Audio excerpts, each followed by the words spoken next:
రాసిచ్చారు. ఇప్పుడు ఊళ్ళనే bond paper అంటే నమ్మకం, కానీ కాంగ్రెస్ వాళ్ళ పుణ్యమాని బాండ్ పేపర్ ఇచ్చేది కూడా పోయింది. ఇప్పుడు బాండ్ పేపర్ నమ్మకం కూడా పోయింది. ఇప్పుడు వెనకడ ఎవడన్నా చెక్ బౌన్స్ అయింది అనుకోవే, చెక్ బౌన్స్ అయితే శిక్ష పట్టదా పడదా? పట్టదా పడదా? మరి బాండ్ పేపర్ బౌన్స్ చేసే కాంగ్రెస్ కు శిక్ష ఎంత ముద్దుగా అబద్ధం ఆడిండో. రేవంత్ రెడ్డి ఒక అబద్ధం అంటే దాని తాత రాహుల్ గాంధీ అయిపోయిండు.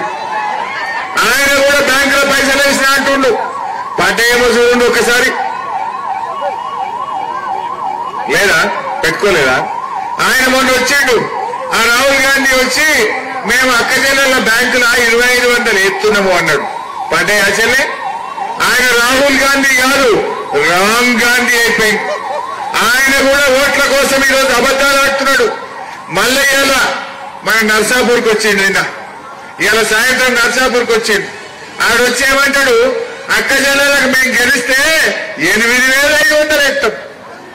బిడ్డకి 2500 దిక్కులు ఉన్నాయన, మళ్ళీ 8500 కొత్తగా చెవుల పువ్వు పెడుతున్నావు.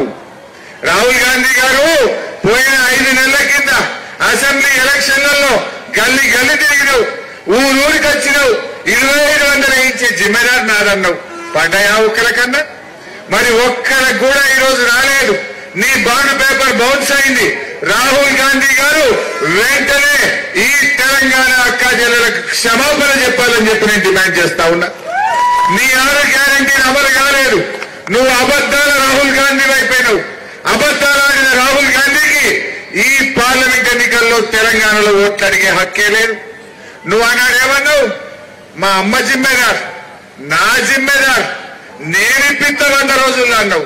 150 రోజులైనా దిక్కులేదు. రైతు బంధు 15,000 అన్నావు, మోసం. కళ్యాణ లక్ష్మితో తులం బంగారం అన్నావు, మోసం.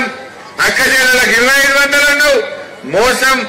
2 లక్షల రుణమాఫీ అన్నావు, మోసం. నిరుద్యోగ భృతి 4000 అన్నావు, మోసం. అన్ని అబద్ధాలు చెప్పిండు. మళ్ళా ఇప్పుడు సిగ్గు లేకుండా మళ్ళీ కొత్త హామీలు ఇచ్చుకుంటూ ఊర్ల పొన్న తిరుగుతా ఉన్నారు. అయ్యా రాహుల్ గాంధీ గారు, మీరు ఎన్ని మాటలు చెప్పినా జనం నిన్ను నమ్ముతలేదు.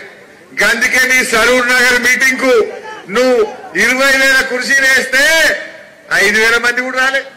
నువ్వు గంట ఎదురు చూసినా మేము రాము రాహుల్ గాంధీ దగ్గరికి అంటున్నారు జనం, మేము రాము కాంగ్రెస్ మీటింగ్ అంటున్నారు జనం. ఇలా రేవంత్ రెడ్డి రాహుల్ గాంధీ పరువు తీసిండు.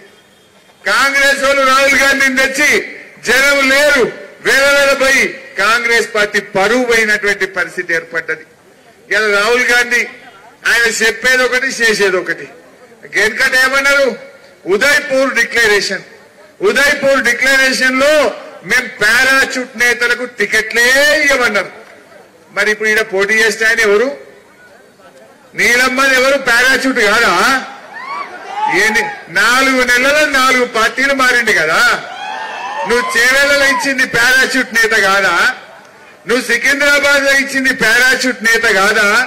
నువ్వు మల్కాజ్గిరిలో ఇచ్చింది పారాచూట్ నేత కాదా? నీ ఉదయ్పూర్ డిక్లరేషన్ కాకెత్తుకుపోయిందా అని అడుగుతున్నా. చెప్పింది ఒక్కటి చేయడు రాహుల్ గాంధీ. పారాచూట్ నేతలకు టికెట్ ఇవ్వన్నాడు, పారాచూట్లకే టికెట్లు ఇచ్చిండు.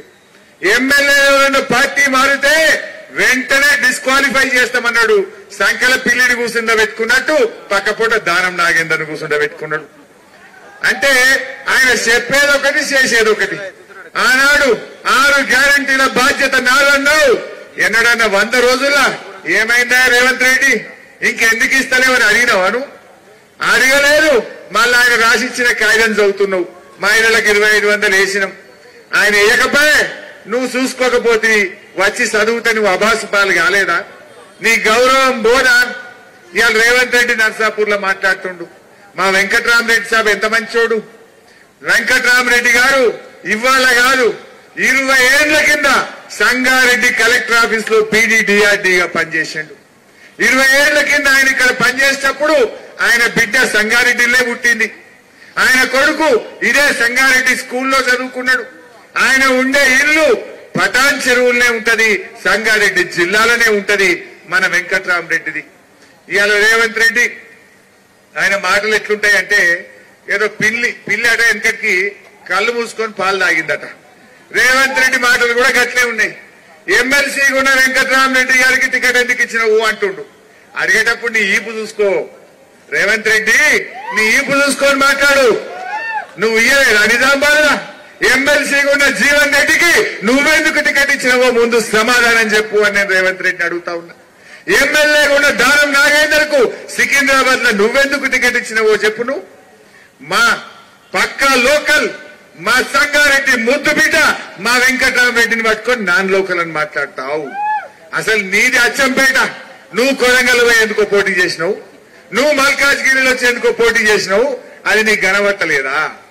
ఏదన్నా కానీ ఇక నోటికొచ్చినట్టు మాట్లాడితే తెలంగాణ ప్రజలు అమాయకులు చెవులలో పూలు పెట్టా అనుకుంటున్నావు. బిడ్డ నీ సంగతి అర్థమైపోయింది. మొన్నదాకా నేనేందో అనుకున్నారు. నువ్వు కుర్చీలో కూర్చున్నాక 5 నెలల్లో అంత ఉత్తరే గ్యాస్ అని అర్థమైపోయింది. ఇలా టీవీ పెడితే ఏం కనబడుతుంది చెల్లె? అయితే తిట్లు లేకపోతే దేవుని మీద ఓట్లు. ఒక్కటన్నా మంచి పని ఉన్నది, నువ్వు చేసిన పని ఏమన్నా ఉన్నది? వడ్లకు బోనస్ ఇస్తానన్నావు, అది బోగస్ అయిపోయింది కాలేదా? ఏం చేసిండు రేవంత్ రెడ్డి? ఇవాళ అన్ని కూడా ఉత్త మాటలు చెప్తాడు. మరి నడిమిట్ల బీజేపీ వచ్చింది. జర దాని సంగతి కూడా ఒక 2 మాటలు చెప్తా. మీకు కాంగ్రెస్ మీద కోపం వచ్చింది, నాకు అర్థమైంది. కాంగ్రెస్ ఉత్తదే అని అనుకుంటున్నారు అందరూ.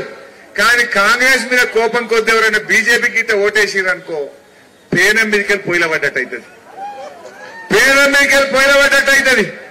ఆ బీజేపీకి వెళ్ళి పోటీ చేస్తే ఆయన రఘునందన్ అని మొన్ననే దుబ్బాకల ఆయనను సిత్తు ఓడగొట్టిండు. ఎందుకు ఓడగొట్టిండ్రు? ఆడ ఎలక్షన్లు ఏం చేసిండు? నేను గెలిస్తే ఎడ్లు ఇస్తా, నాగలిస్తా, బండి ఇస్తా, టెక్స్టైల్ పార్కు తెస్తా, అన్ని మాటలు చెప్పిండు. నమ్మి గెలిపించిరు. ఒక్క పని చేయలే, పైసా పని చేయలే. బిడ్డ నువ్వు ఏం చేయవా అనుకున్నారు? బండకేసి కొట్టిరు కదా అంటే 54,000 ఓట్లతో నిన్నగాక మొన్న చిత్తుగా ఓడగొట్టిండ్రు. దుబ్బాకల పని చేయనోడు మన సంగారెడ్డికి పని చేస్తాడా? దుబ్బాకల చెల్లెనోడు సంగారెడ్డిలో చెల్తాడా? ఇంకా పుణ్యాత్ముడు ఏమంటాడు? మర్డర్ చేయాలట. మర్డర్ చేస్తాడని బెదిరించి గెలవాలట.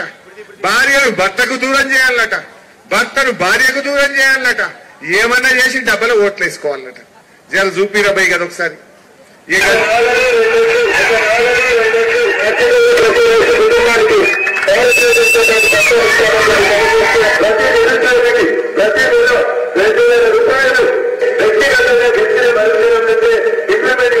కార్యక్రమానికి మన స్పష్టమైనటువంటి ప్రణాళిక ఉందని చెప్పి మీకు అందరూ కూడా తెలియజేస్తూ, భారతీయ జనతా పార్టీని గెలిపిస్తే మీరు గెలిపించిన 6 నెలలలో కేంద్ర మంత్రిని తీసుకువచ్చి దుబ్బాకకు